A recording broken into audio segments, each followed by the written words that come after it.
When we stand at the crossroads of an important decision, the moment often feels heavier than it should. We agonize, make pros and cons lists, and search for some elusive sense of certainty. Yet Chip and Dan Heath argue that our natural decision-making process is deeply flawed. Our instincts are hijacked by biases, our focus narrows too quickly, and we often frame choices too narrowly. In their book Decisive, they embark on a mission to untangle why people consistently make poor choices, and more importantly, how to replace that cycle with a more reliable approach. They begin with a dissection of how decisions typically get made. Most of us, when faced with a choice, default to a binary mindset: should I do this or not? That narrow framing is a trap, because it blinds us to other paths that might exist. One of their most vivid stories involves a company that was trying to decide whether to keep or fire an underperforming executive. The debate had become toxic. Until someone suggested a different frame: what would we do if he suddenly quit tomorrow? That reframing unlocked new ideas and paths forward. The first lesson of the Heaths is that better choices start by widening the options.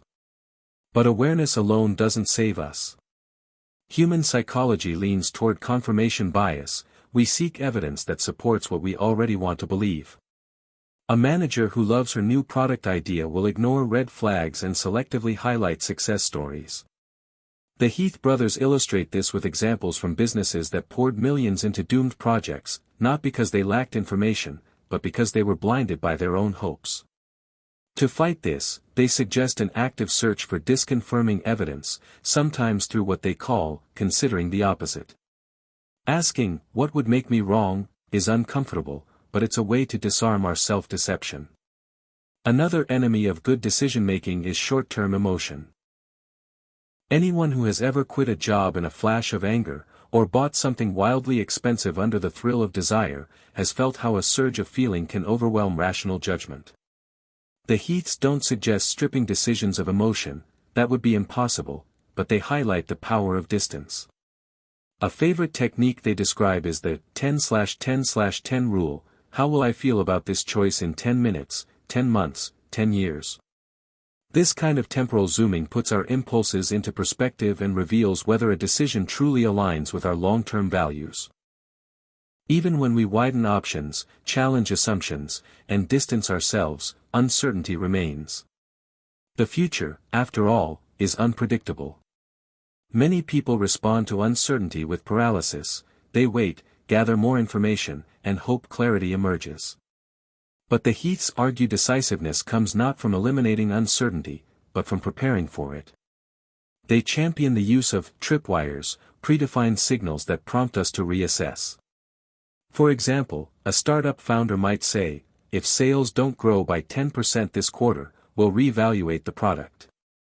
Tripwires protect against inertia and keep us from sticking with bad choices too long. The book is not just a manual of tactics, but a web of stories that reveal how these ideas work in practice. One particularly memorable tale involves Andy Grove at Intel, who was stuck in a heated debate over whether the company should exit the memory chip business. Grove broke the deadlock by asking, "If we got kicked out and the board brought in a new CEO, what would he do?" That question, like a mental reset button, cut through emotional attachment and opened a clearer path. This kind of reframing, the Heaths argue, is not a trick but a discipline, the ability to deliberately step outside ourselves.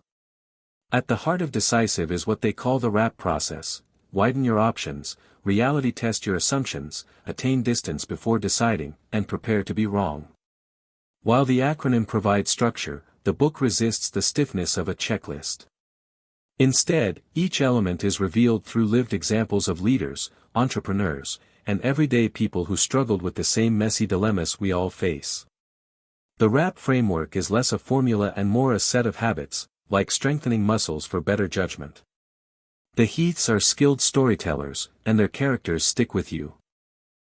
A high school principal facing declining enrollment learns the power of experimentation rather than endless debate. A man trying to decide whether to propose to his girlfriend discovers that asking, "What would I advise my best friend to do?" is a powerful way to strip away clouded emotions. These aren't abstract theories, they're human situations that anyone can imagine themselves inside. That's why the lessons don't just sound wise, they feel usable. The book also recognizes the pull of group dynamics.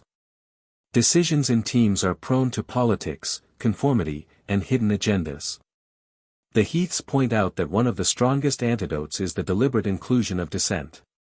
Encouraging someone to play the devil's advocate, or better yet, structuring processes so dissent is expected, helps prevent groupthink.